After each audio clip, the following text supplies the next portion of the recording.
Bom dia, pessoal, tudo bem? Começando mais um Morning Call da Blackbird, hoje dia 4 de novembro. Bom, Ibovespa ele teve uma alta ontem, valorizou em torno de 0,6%, alcançando o seu nono pregão consecutivo de valorização e fechando ali num patamar acima dos 150 mil pontos.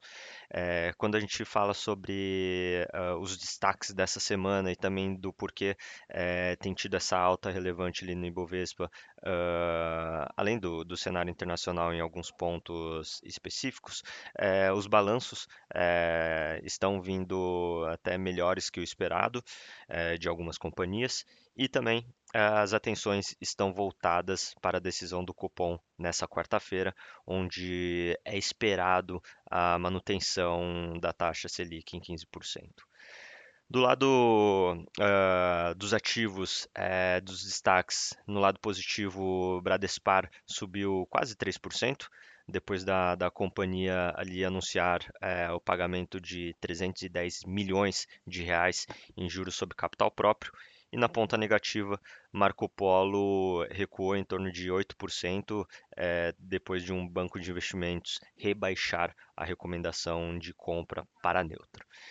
E nessa terça-feira, o destaque da agenda macroeconômica será a divulgação do relatório JOLTS de setembro nos Estados Unidos e também os dados de produção industrial do mesmo mês aqui no Brasil. E também a continuidade da temporada de resultados, tanto no cenário internacional como também no cenário local. Quando a gente fala sobre a renda fixa, as taxas futuras de juros encerraram a sessão de ontem com uma leve abertura ao longo da curva, seguindo também o direcionamento do mercado internacional. Nos Estados Unidos, a ausência de dados econômicos devido à paralisação ali do governo, né, aumentou a incerteza sobre os próximos passos do Fed. Com isso, os investidores eles evitaram grandes movimentos, o que ajudou a manter o dólar estável, enquanto os juros das Treasuries eles seguiram em alta. Falando sobre os mercados globais, hoje, nessa terça-feira, os futuros nos Estados Unidos recuam em torno de 1,3%, 1,4%, depois do rally das ações de inteligência artificial, né, no pregão anterior. Por exemplo, ontem Nasdaq avançou em torno de 0,5%, o S&P em torno de 0,2%, impulsionados ali por Amazon, que fechou em alta de 4%. Depois de anunciar um acordo de 38 bilhões de dólares com a OpenAI e também pelo otimismo com gastos em inteligência artificial.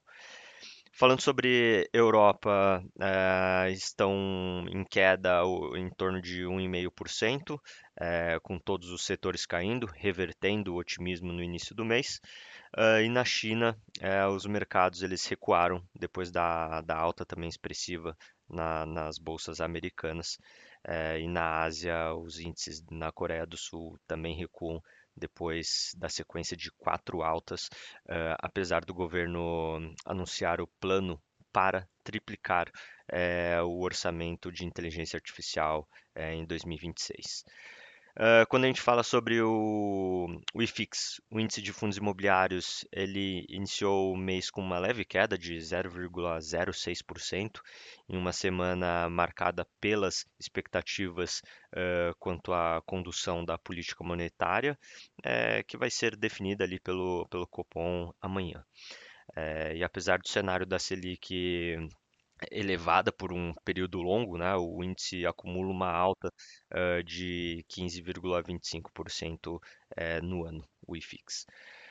Falando sobre o lado econômico nos Estados Unidos, o ISM Industrial, que é a sondagem, né, com empresas que têm o objetivo ali de medir o desempenho da atividade econômica, caiu para 48,7 pontos abaixo do esperado pelo mercado, permanecendo em território contracionista, que é abaixo de 50 pontos. Isso pelo oitavo mês consecutivo. E falando sobre as agendas, na agenda econômica aqui doméstica, o destaque fica para a divulgação da produção industrial de setembro, que deve mostrar um aumento de 2,2% aproximado em relação ao mesmo período de 2024. E na agenda internacional, está relativamente vazia, enquanto os Estados Unidos eles permanecem em shutdown, né, a paralisação ali do governo, tá? Com destaque ficando para o PMI, de serviços e composto na China.